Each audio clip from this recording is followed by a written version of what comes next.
एक समय की बात है। एक गांव में सफेद साड़ी वाली चुड़ैल का आतंक था।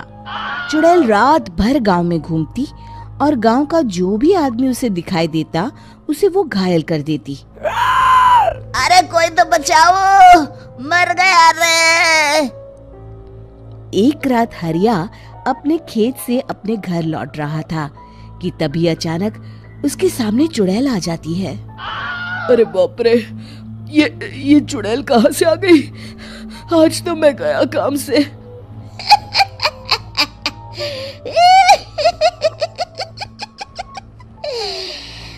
आज मुझे मेरा शिकार मिल गया। अरे चुड़ैल दीदी, मुझे छोड़ दो। जैसे ही चुड़ैल हरिया की तरफ बढ़ती है, हरिया वहाँ से भाग जाता है और अपने घर के दरवाजे पे पहुँचता है। अरे भगवान, जल्दी से दरवाजा खोलो, मेरे पीछे चुड़ैल पड़ी है। हरिया की पत्नी जल्दी से दरवाजा खोल देती है।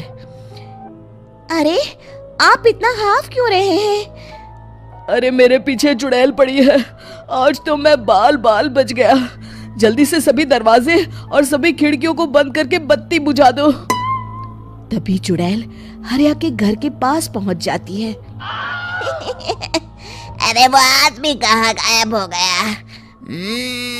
मैं भी देखती हूँ आखिर कब तक बचेगा। मैं अपने शिकार को इतनी आसानी से नहीं छोड़ती। इतना कहकर चुड़ैल वहां से चली जाती है।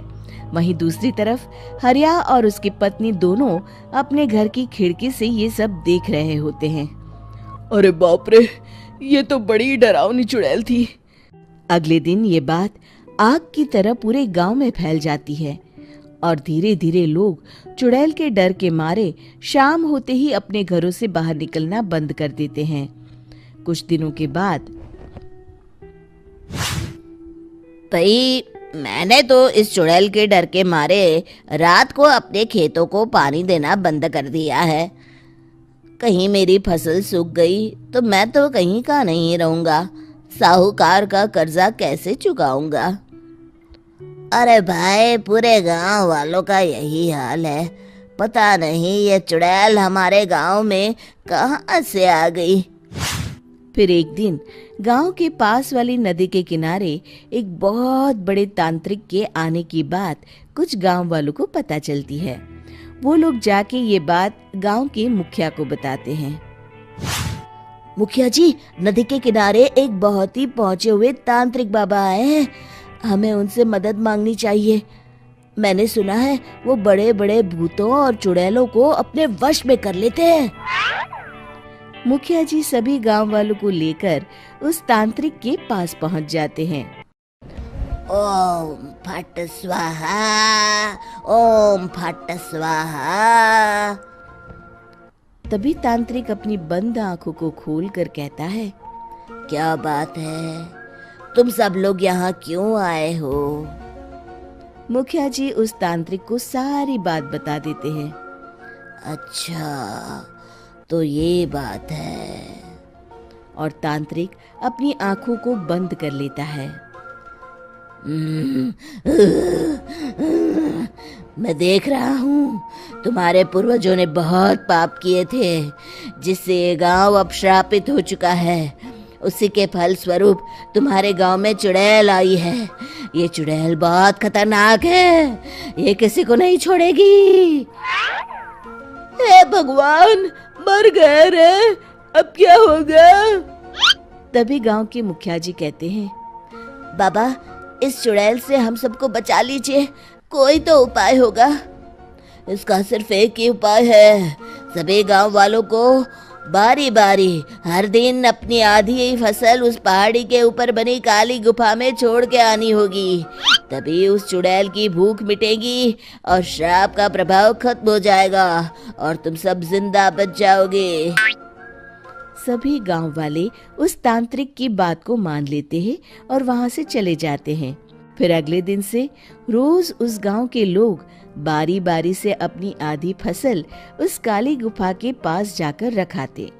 कुछ दिनों बाद हरिया की बारी आती है। बाप रे, आज तो मेरी बारी है उस काली गुफा में जाने की। क्या करूं, वो तो बड़ी खतरनाक चुड़ैल है। मेरे तो हाथ पैर कांप रहे हैं। फिर हरिया डरते डरते अनाज की बोरियां अपनी बैलगाड़ी में लाद देता है। तभी हरिया की पत्नी उससे कहती है, देखो जी, संभल के जाना और किसी भी हालत में शाम होने से पहले वापस आ जाना। उस चुड़ैल का कोई भरोसा नहीं है जी। हरिया बैलगाड़ी में बैठते हुए कहता है, भगवान, मैं क्या वापस आऊंगा? लगता है अब तो मेरी खबर ही आएगी। इतना कहकर हरिया वहां से चला जाता है। रास्ते में जंगल से गुजरते हुए हरिया की बैलगाड़ी का एक चक्का बड़े गड्ढे में फंस जाता है। हे भगवान, अब ये क्या मुसीबत है? हरिया नीचे उतर के पूरी ताकत से अपनी बैलगाड़ी को गड्ढे से निकालने की कोशिश करता है। बहुत देर मेहनत करने के बाद हरिया की बैलगाड़ी उस गड्ढे से बाहर निकल जाती है। हे भगवान, अब तो शाम होने वाली है। आज तो मैं गया काम से। जैसे तैसे हरिया काली गुफा में पहुंच जाता है। अरे मर गया रे, यहाँ तो चारों तरफ डरावना माहौल है। मैंने यहाँ आने में बहुत देर कर दी, कहीं चुड़ैल नाराज ना हो जाए। हरिया अनाज की बोरिया वहां रख के जैसे ही जाने लगता है, तभी उसे किसी के आने की आवाज सुनाई देती है। हरिया एक कोने में छुपकर अंदर देखने लगता है। चुड़ैल वहां आती है और फिर अपने चेहरे से नकली चुड़ैल का मुखौटा निकाल देती है। हरिया ये देख के हक्का बक्का रह जाता है। तभी चुड़ैल कहती है, भैया यहाँ आना। आज तो बहुत अनाज आया है, इसे मिलाकर अब हमारे पास ढेर सारा अनाज जमा हो गया है। कल ही हम इसे शहर में बेच आएंगे और माला माल हो जाएंगे। तभी अंदर से नदी के किनारे वाला तांत्रिक बाहर आता है। अरे, ये तो तांत्रिक बाबा है। हाँ, अब तो हम दोनों की जिंदगी मजे में कटेगी। गांव वालों को बेवकूफ बनाना इतना भी मुश्किल नहीं था। लोग तो तुम्हें सच में असली चुड़ैल समझते हैं। हाँ, तुमने सही कहा। अब ये गांव वाले चुड़ैल के डर से जिंदगी भर इस काली गुफा में अनाज पहुंचाते रहेंगे। अच्छा, तो ये बात है। ये दोनों पूरे गांव वालों को बेवकूफ बना रहे हैं। अभी जाकर सबको बताता हूँ। हरिया उन दोनों की पूरी बातें सुन लेता है और जल्दी से वापस गांव में आता है। गांव वालों को पूरी बात बता देता है। इससे पहले वो दोनों हमारा अनाज लेकर शहर जाए, हमें उन दोनों को पकड़ना होगा। उधर दूसरी तरफ नकली तांत्रिक और नकली चुड़ैल बनी औरत एक बड़ी गाड़ी में सारा अनाज लाद के वहां से निकलने की तैयारी कर रहे होते हैं।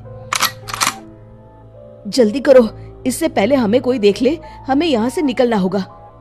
और तभी वो दोनों देखते हैं कि सामने से सभी गांव वाले अपने अपने हाथों में मशाल लेके आ रहे हैं। दोनों बुरी तरह डर जाते हैं। रुक जाओ, तुम दोनों का भांडा फूट चुका है। अरे मर गए रे, ये गांव वाले कहाँ से आ गए? तुमने क्या सोचा इतनी आसानी से यहाँ से निकल जाओगे?